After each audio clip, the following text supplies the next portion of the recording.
What's up, my 11 YouTube friends? Part 2 of the monoblock build. We did the crank, the bottom end, in the previous video. Now we're going to do the pistons, cylinder, and heads. I already pre-assembled some of it because I'm gonna go through one of them for you. I'll talk about some specifications. I had this cylinder bored. Northern Crankshaft did the boring, and they did the porting for me also. I didn't have time. I would have ported it myself. They do great work though, and I just did not have time with having to deal with the painting of the chassis and all the powder work, powder coat work, and then having to do the hoods and stuff. It just wasn't in my time frame. So they bored it 25 millimeters over. The pistons are even marked. I got actual OEM pistons, and they're marked 25. Put the piston on with the arrow facing the flywheel side. Some pistons are marked with an arrow facing out the exhaust, but these Polaris pistons are marked with an arrow that goes to the flywheel side of the engine. And it'll say, like, I just looked in the master repair manual, and that's what it told me to do. Ring end gap, 8 thousandths to 18 thousandths. I slid a couple rings into the cylinders, and I checked them. They would have done it when they bored it. They would have checked them anyways, but what the hell, I like to check them. I don't check all the rings. The ring manufacturers, their tolerance is so tight on these things now that I don't really concern myself with checking every ring. I've never found one out of spec, you know, but I figured being this engine had been bored, I just kind of double checking. Didn't think it would hurt to double check the ring. And right now it's at 14 thousandths. So it's like right in the middle there. You know, the 8 to 18 thousandths is their spec, and it's right at 14 thousandths, so it's right in the middle. I don't like how hard the pins are going into the pistons. I am actually using a little brass hammer to tap them in. I don't prefer to do that, but I don't have a piston pin press. That'd probably be the correct way of doing it, but usually you can just push the pin right through, and these I'm having to tap through, and I don't like doing it because things can happen fast. So, and then the rings go on bevel facing up. You can kind of feel it with your fingertips, and you can almost visually see there's a small bevel in the ring, and they'll fit on either way. But if you put them on upside down, they don't push into the piston correctly. They'll kind of go in, but yeah, things will go wrong for you. So you put them with the bevel facing upwards, and then when they're in there, you can feel that they actually fit in the piston correctly that way. So yeah, and then the pins, there's locating pins and stuff. So we'll just go through. I'm going to put a piston on, put the rings on, and then compressor kicked on, of course, and the compressor room door is open. And then we're going to put the cylinder on. I'm going to try and do it by myself. I read some stuff in the book, cutting some blocks. We'll go through that too. So hopefully everything goes well for me. So let's get a piston on. I like to put a little bit of grease onto the wrist pin bearing. I think it just holds lube up there a little bit longer before all the two-stroke oil and stuff can get in there. I think it helps. It can't hurt. And see, I got all the rags stuffed in here to prevent a circlip from ending up into the lower end. Last thing you want to do is have to go take your freaking halves back apart to fish out one of these little guys. Yeah, because they can fall down in there. So I always stuff rags down in the openings, and I got one kind of stuck up like this, and I hold on to that son of a gun with dear life as I'm putting it in. So let's put the pin in, find it. My bench is a mess.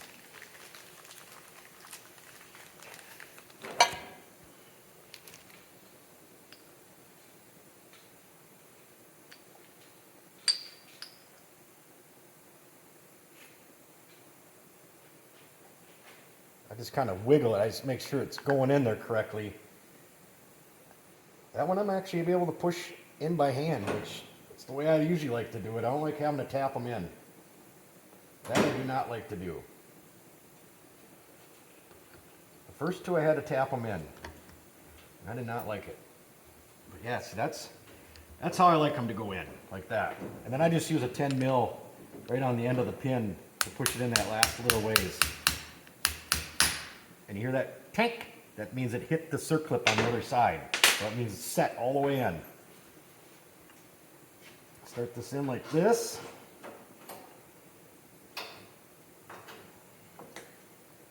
There's a special tool for this too. I don't have it.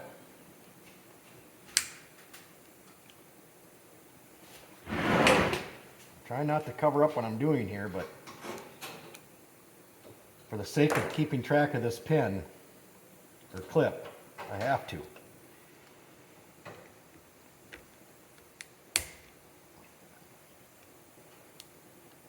Sometimes I look like a complete pro doing this, and then there's other times it's a struggle.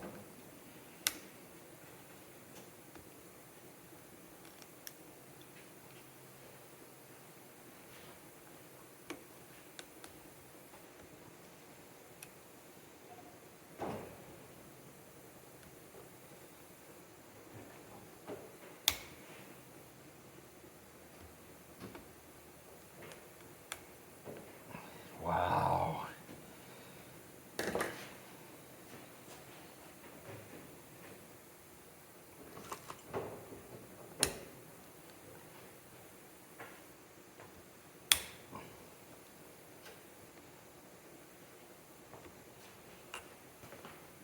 All right, my thumb's getting sore. All right, 5 minutes and 75 tries later, I finally got the clip in and pinched my thumb. Yep. So let's put the rings on.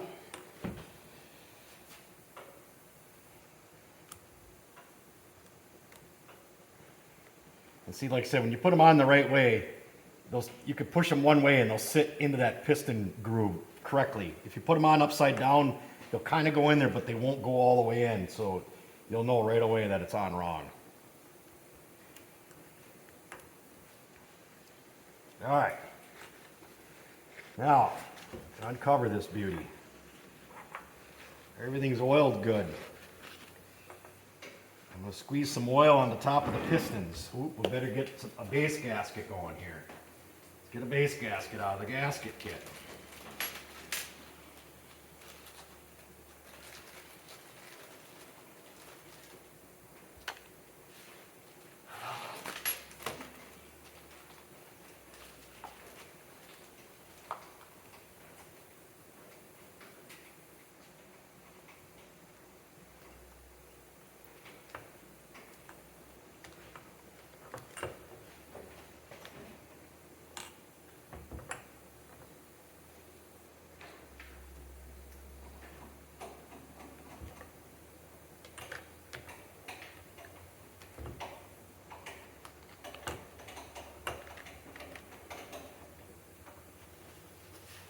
Okay, now for my blocks.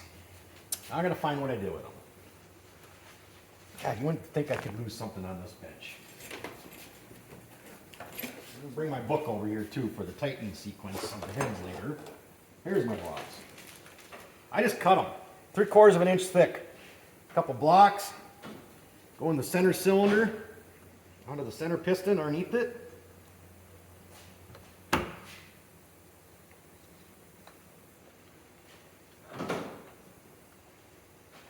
Never done this. This is completely unpracticed. But this is how I say how to do it in the service manual. Put that one on first, and this one, then that one. So we'll see if this is possible together. So I like to put a little bit of oil onto my piston, and I'll rub it into the rings and stuff. And then I'm going to drizzle some into the cylinders too. I love plenty of oil on all this.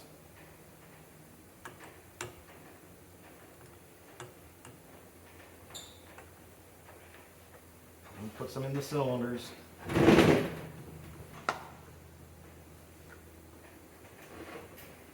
That way it's all nice and slippery to work with.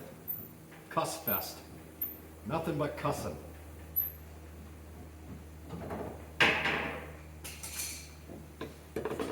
Alright, bring it back in a couple. Alright, I'm praying I can actually do this. So, they ported it. I think being it's because it's their work, I don't really think I should probably show their work.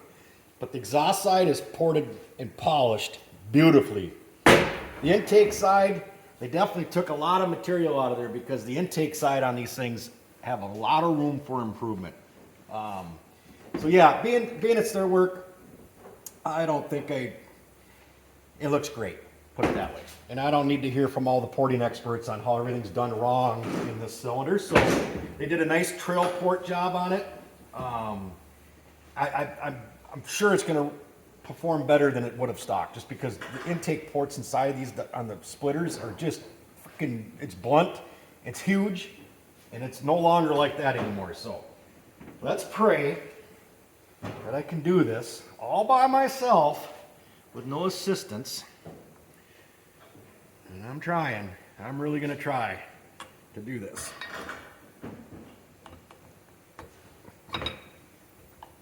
Oh my God. I got one.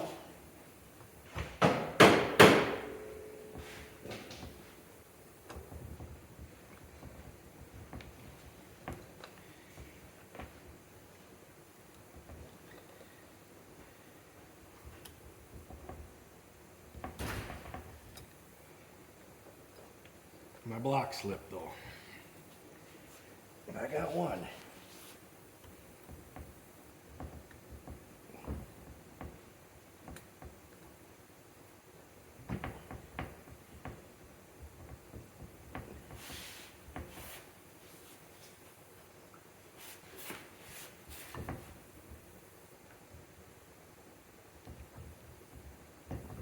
All right, I'll struggle with this one for a few minutes off camera and I'll let you know what I had to do.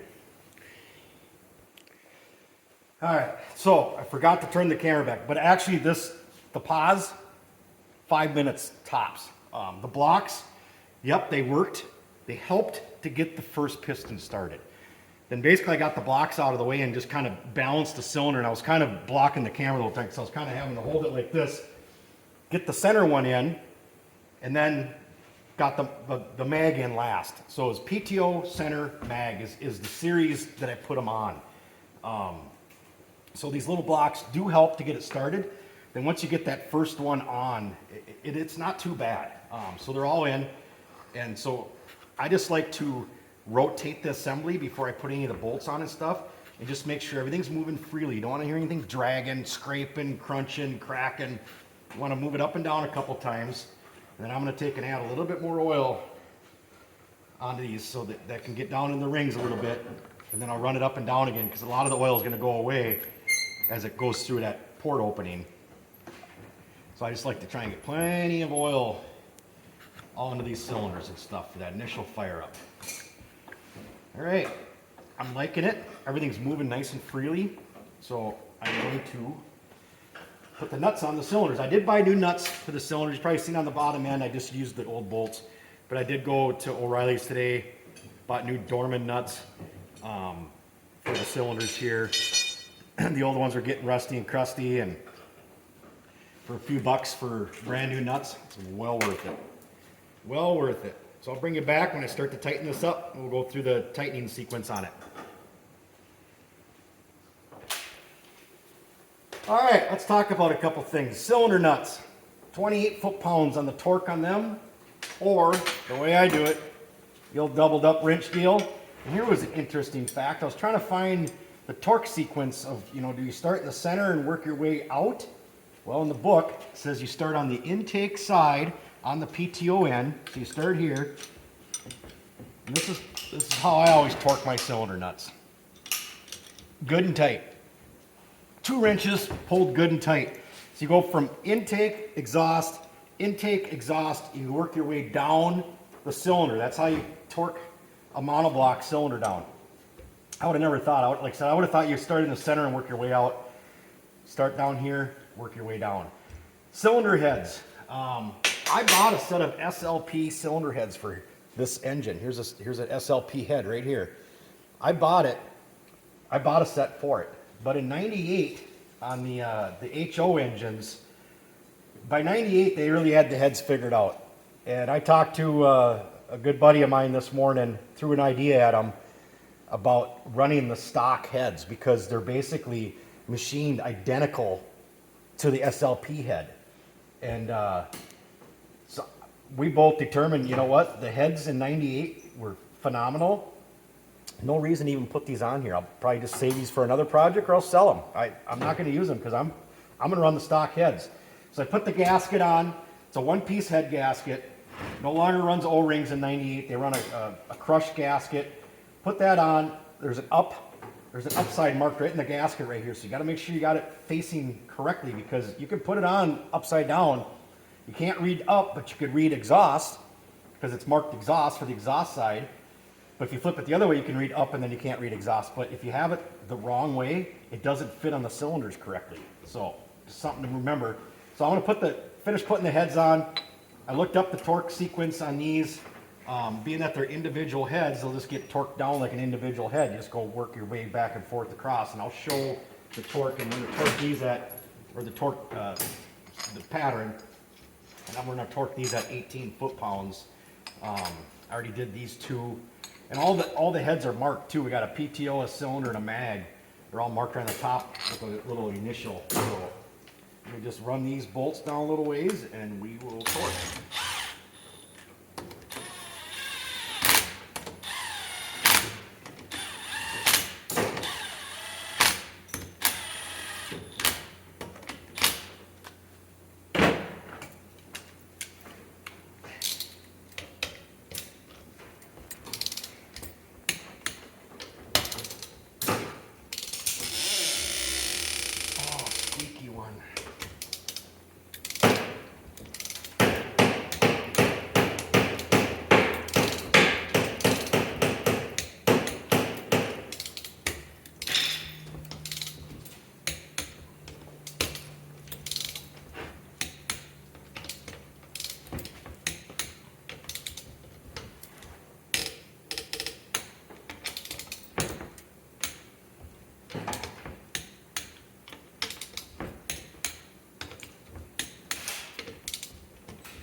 All right, that's torqued down.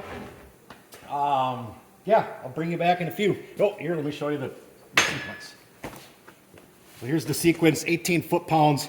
You're going across, then you're catching a corner and you're going across. And you're just never really, you're not doing two on the same side of the cylinder head. You're going across, come back, then across, come back, and across. So that's the sequence right there. And I'll bring you back in a few. All right, last thing, we're going to torque the flywheel on. We got the water cover put on. The one piece of advice I could give on that is put your O-rings that go around the head tops into your water cover. Put your water cover down on. And I couldn't find a torque sequence at all on that. So I just went from here to here, to there to there, to there to there, to there to there. That's what I did. 18 foot-pounds. That's all torqued down. So let's stick a rope down in here. A lot of people do it this way. Right or wrong, don't know, don't care, because I've done it this way, but there is a proper tool for holding the flywheel so that you're not using the piston in the head to hold it while you're torquing. And the torque on it is, let me find the torque. I had the piston down too far. You don't want the rope to come out the port. I've made that mistake before. It cuts the rope off. So if you start with your piston down too low, so that the rope goes out the port, it'll cut your rope. So it is 60 to 65 foot-pounds on this flywheel. So I just try to get a whole bunch of rope jammed down in there.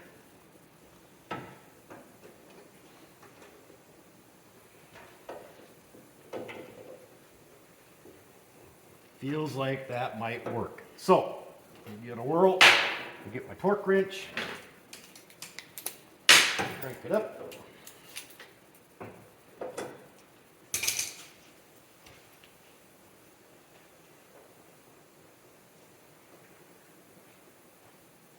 $65.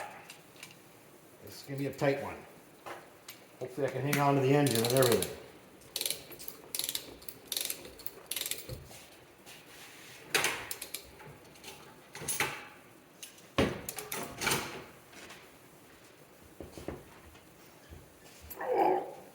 Am I making faces? Almost there.